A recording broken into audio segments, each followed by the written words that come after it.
தண்ணியை ஊற்றிட்டு வேறு தண்ணி ஒரு இது ஒன்று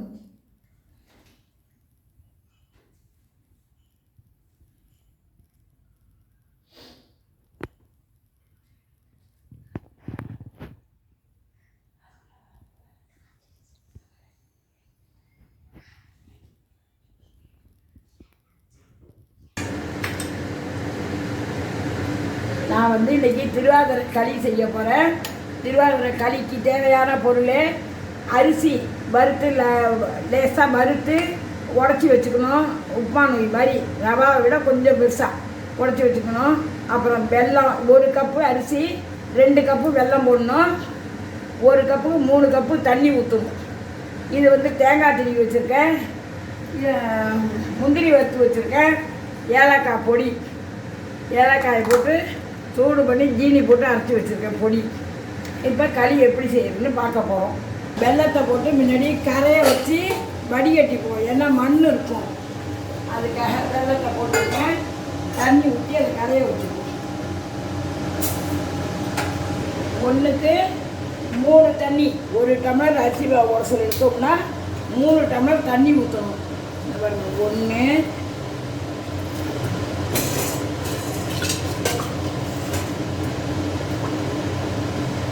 2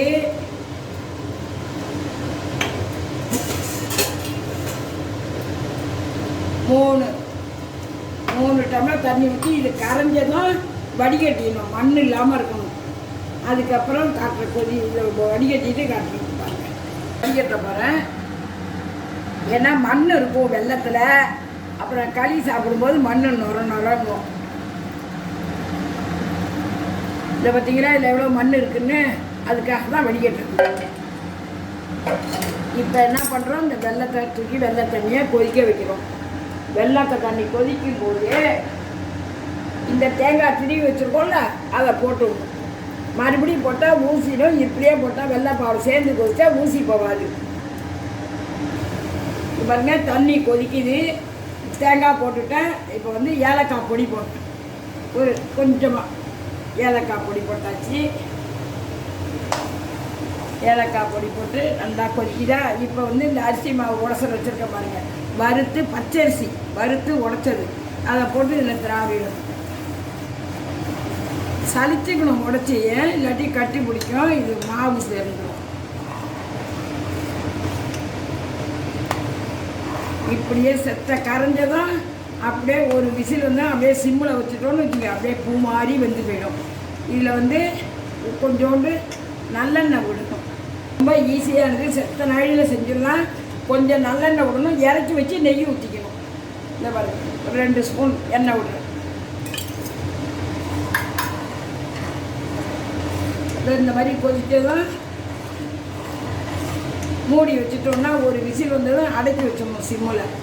நல்லா பூ மாதிரி வந்துடும். ஈஸியானது, நல்ல டேஸ்ட்டாக இருக்கும். எல்லாம் போட்டு நல்லா செய்யணும். திருவாதிரை களி ஒருத்தர் 1 ரூபானாலும் சாப்பிடணும். திருவாதிரை அன்னைக்கு களி இதை செஞ்சதான் செஞ்சு பார்த்துட்டு சாப்பிட்டுட்டு கமெண்ட் பண்ணுங்கள்.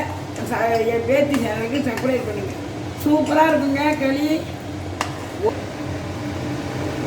வெந்த பிறகு இதை எடுத்து காட்டுற பாருங்கள். இது வந்து இதில் வந்து வெல்லத்தில் வந்து இந்த வெல்லம் உப்பு இருந்ததுன்னா போட வேணாம். உப்பு கறிக்காத வெல்லமாக இருந்ததுன்னா ஒரு சிட்டிகை உப்பு போடணும். போட்டால் தான் வெல்லம் தூக்கலாக இருக்கும். களி வெந்து போச்சு, என்னமா பூ மாதிரி வெந்து போயிருக்கு பாருங்கள். இது ஆறிடுத்துன்னா நல்லா பொலன்னு இருக்கும். வெல்லம் இருக்கிறதுனால கொஞ்சம் இதுவாக இருக்கும், பொலன்னு போயிடும். இதில் வந்து முந்திரி பருப்பு போட்டுக்கலாம். பாருங்கள், முந்திரி பருப்பு வறுத்து வச்சுருக்கேன், நெய்யில் வறுத்து வச்சுருக்கேன், அது போடுறேன். இன்னொரு பாத்திரத்தில் பாருங்கள், நல்லா பூ மாதிரி வெந்து போயிட்டு பாருங்கள்.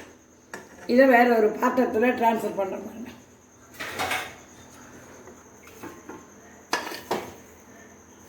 பாருங்கள், பொலன்னு இருக்கேன், பொலன்னு இதை இருக்குது பாருங்கள். இதில் வந்து மேலே முந்திரி பருப்பு போட்டு நெய் ஒரு கண்டி ஊற்றி விட்டு சாப்பிட்டா சூப்பராக இருக்குங்க. திருவாதிரை களின்னா இப்படி தாங்க செய்யணும், அருமையாக இருக்கும். நம்ம செஞ்சுட்டு சாப்பிட்டு பார்த்துட்டு சப்ஸ்கிரைப் பண்ணுங்கள், கமெண்ட் பண்ணுங்கள். என் பேத்தி சேனலுக்கு இது பண்ணுங்கள், ஷேர் பண்ணுங்கள். பாருங்க களியெல்லாம் செஞ்சாச்சு. நடராஜர் இதோருக்கு சிலை நடராஜருக்கு வச்சு படைக்கணும். திருவாதிரைக்கு இந்த சாமியெல்லாம் மாதிரி இதில் வச்சு கீழே இது பூஜை பண்ணுறதுக்காக நைவேத்தியம் பண்ணுறதுக்கு ஒரு தனியாக ரேக் மாதிரி செஞ்சுருக்கேன். அதில் வச்சு நைவேத்தியம் பண்ணுவோம். கீழே வச்சா சரி வராதுன்னு பாருங்க. இதான் வச்சு நடராஜருக்கு